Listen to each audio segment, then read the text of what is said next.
Lahat ng viewers ng Rochelle Antig vlog, please do subscribe and thank you for all your support. Toy, so, no? Ingat.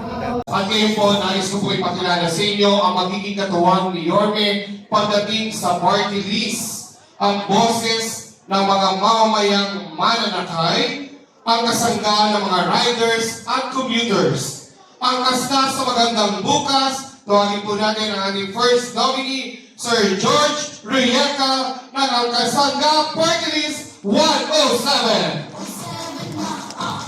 Kamusta po kayo? Galing mo sumayaw.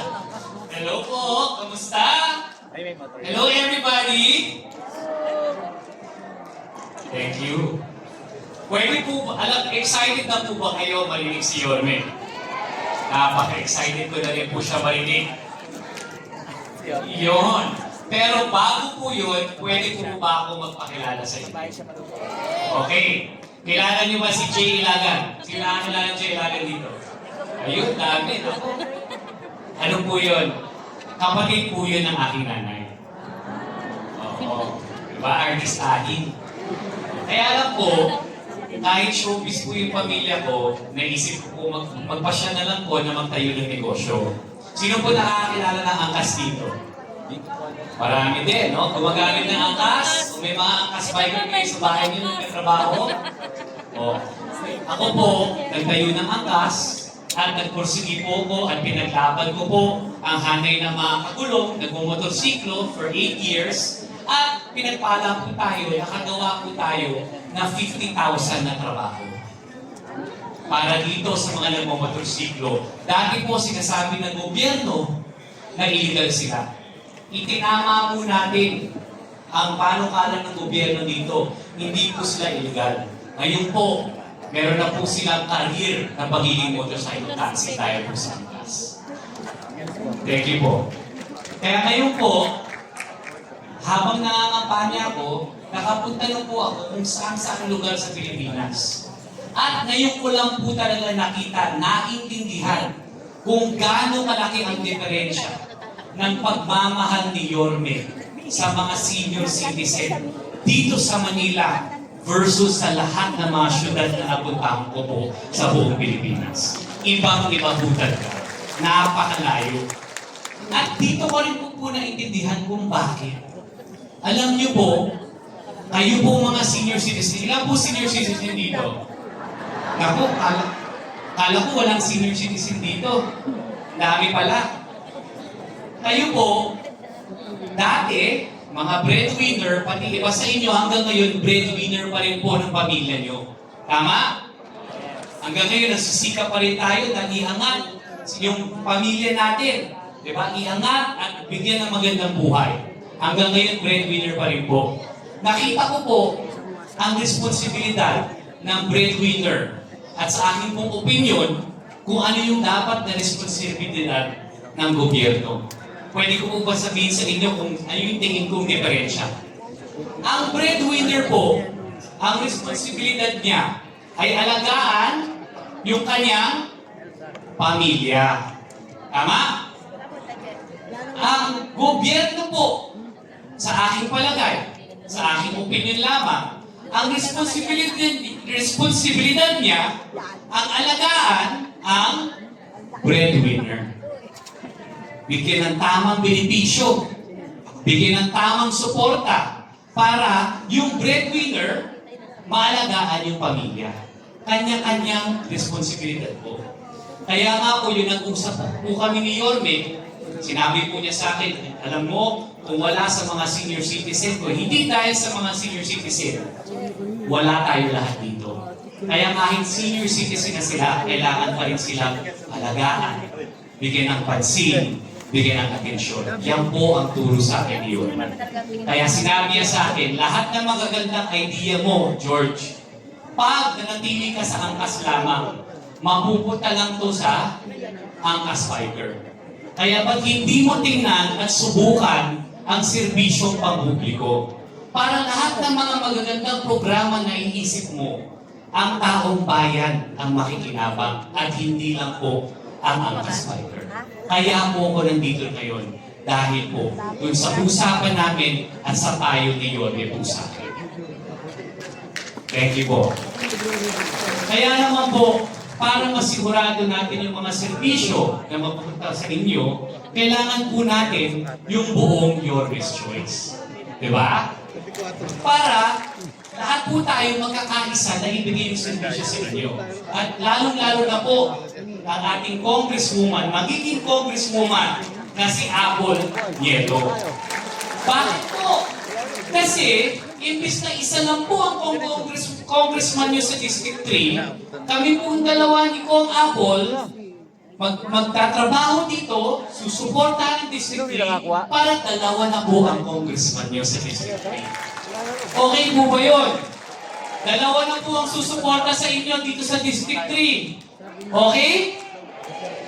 At syempre po, ang tambalan ng ating Vice Mayor at Mayor para po masigurado na ang serbisyo, ang budget, ang lahat ng programa ay magkaransya natin na didiretso sa tao. Huwag po natin kakalimutan si Vice Mayor Chi Atienza at ang pinakamamahal na Mayor ng Manila. Ang magbabalik, si Mayor Isko Moreno Dumagoso. Kaya po, nandito po ako, nagpakilala na po sa inyo. Sana rin po, huwag niyong kalimutan ang Kasangga Party List. Number po natin, 107. Maraming po salamat sa inyo. Mabuhay po kayo. At Manila, thank you po. Maraming salamat po, Sir George Royeta, ang Kasangga Party List 107. At ngayon po, nais ko na po ipakilala sa inyo ang napili ni Yorme na magiging katuwang pagdating sa Kongreso. Two-termer councilor ng Distrito 3, laging top-notcher councilor sa buong Maynila. Napakaganda, napakasipag, damang-dama ang puso sa paglilingkod. Makikita sa bawat sulok at kalsada ng mga barangay.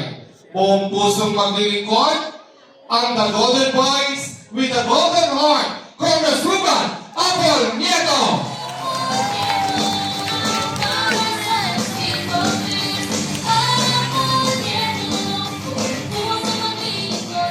Yan, isang masayang hapon sa inyong lahat. Ay, parang tahimik. Parang tahimik. O, isa muna tayo mga mami and daddy sa hep hep! Hooray! Ay, nagising na. Lalo mamaya, magigising kayo mamaya.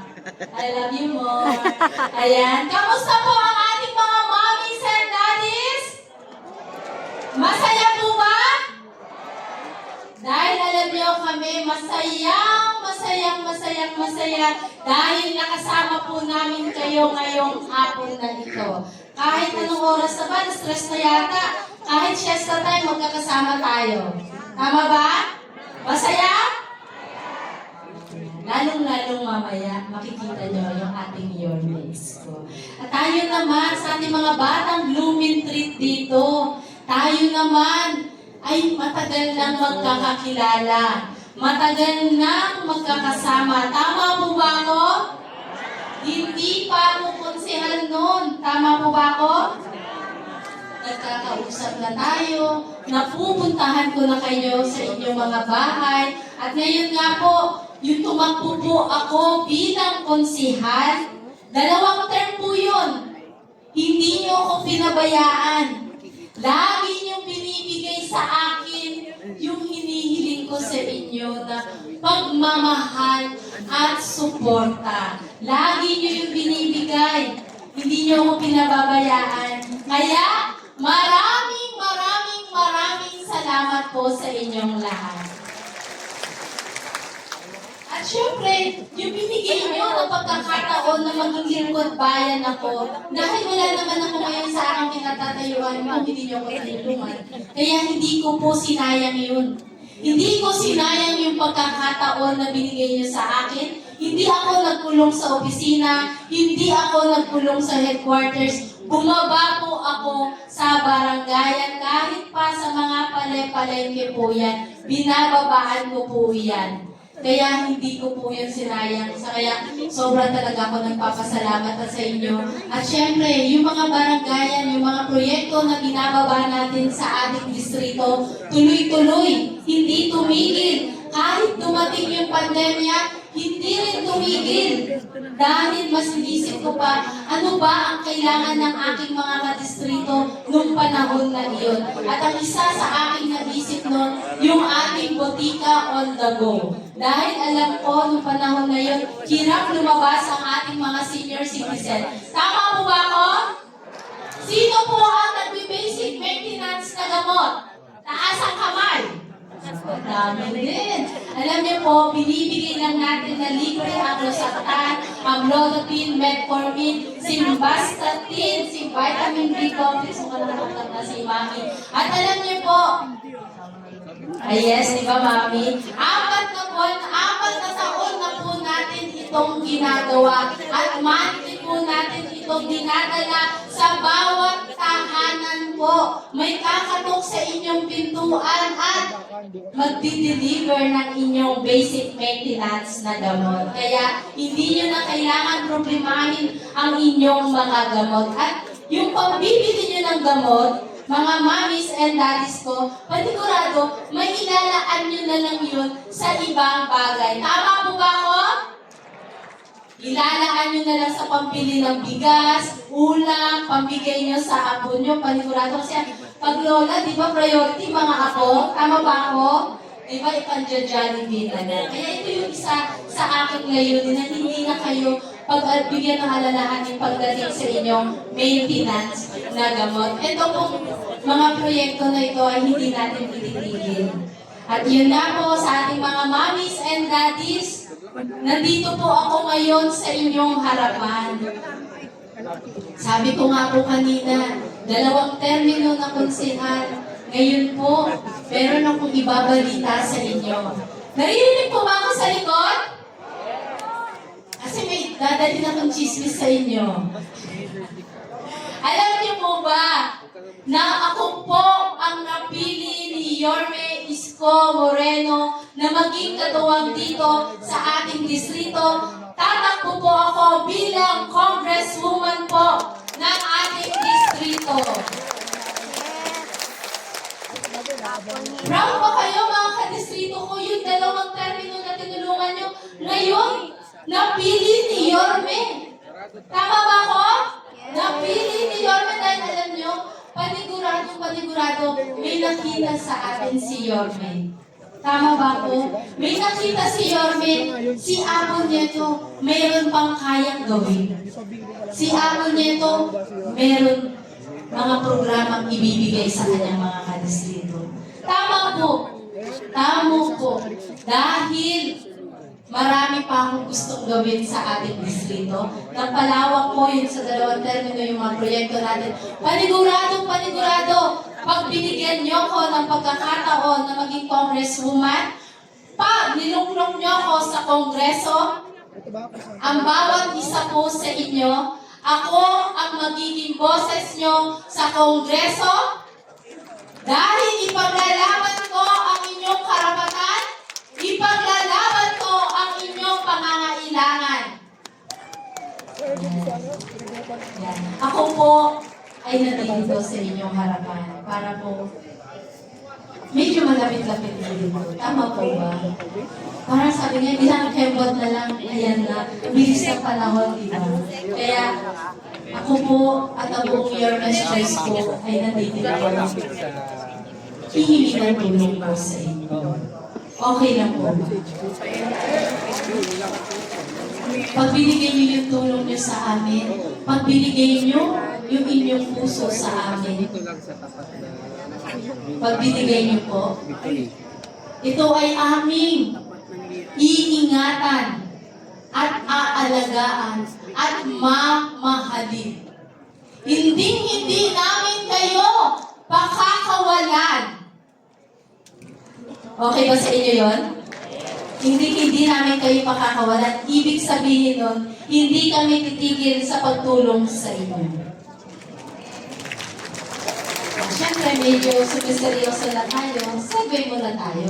Bago ko humingi pa ng mas malalim na tulong sa inyo.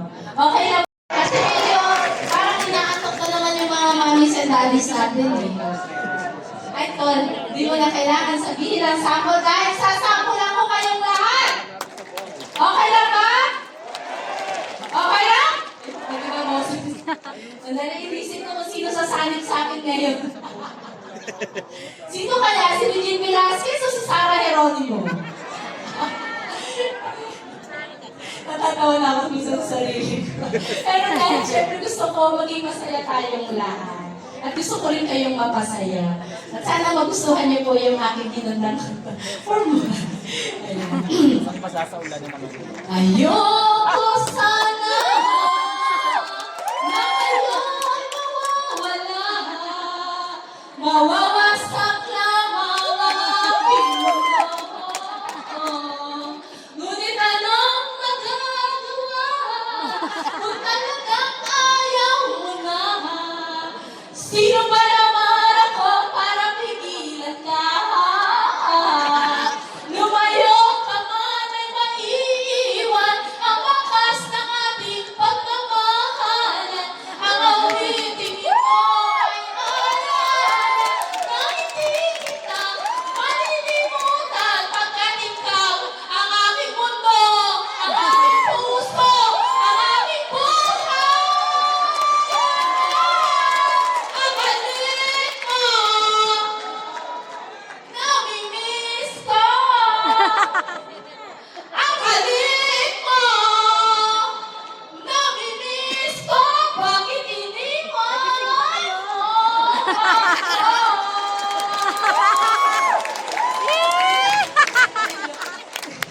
Nagising ang lahat.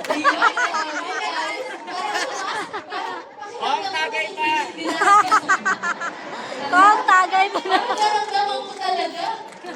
Naramdaman niyo po? Naramdaman. Di ba nagising kayo? Pero alam niyo, yung sa last, sa lyrics yung sa last, sabi, bakit iniwan mo? Di ba? Pero alam ko, mga kadistrito ko, hindi niyo ako iiwan. Hindi niyo iiwan ang your best choice. Tama ba ako? At syempre alam ko, miss na miss niyo na ang ating Yorme Isko Moreno Lumagoso. Tama ba ako? Tama ba ako? Excited na kayo bumalik? Kaya ibabalik natin si Yorme Isko Moreno Lumagoso. Siyempre isama natin, Vice Mayor G. Atienza. At syempre mga kadistrito ko, hindi nga si Regine Velasquez with. Nalala ko ba? Buti naman. At syempre, sa tambalang iskochi, kailangan din nila ng katuwang pagdating sa konsero. Kaya sa aking mga kadistrito, sa mga nagmamahal sa akin, sa aming lahat, suportahan niyo yung mga gusto rin kayong pag-ipunan. Napakinggan niyo ang bawat isa sa kanila na kung ano yung kanilang gustong i-offer sa inyo. Bigyan niyo ng pagkakataon dahil hindi kayo magsisisi.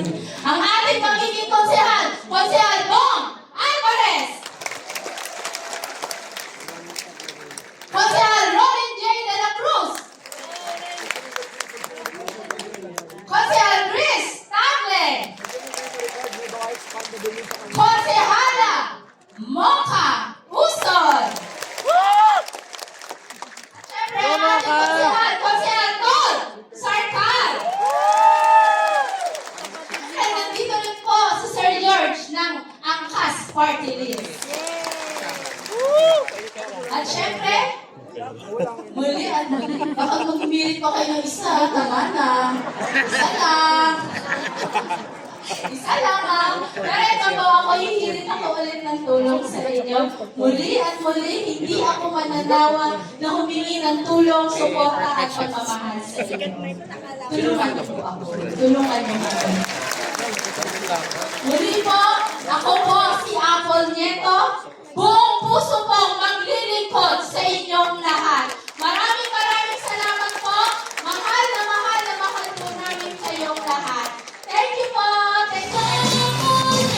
Maraming salamat po. Ang buong pusong maglilingkod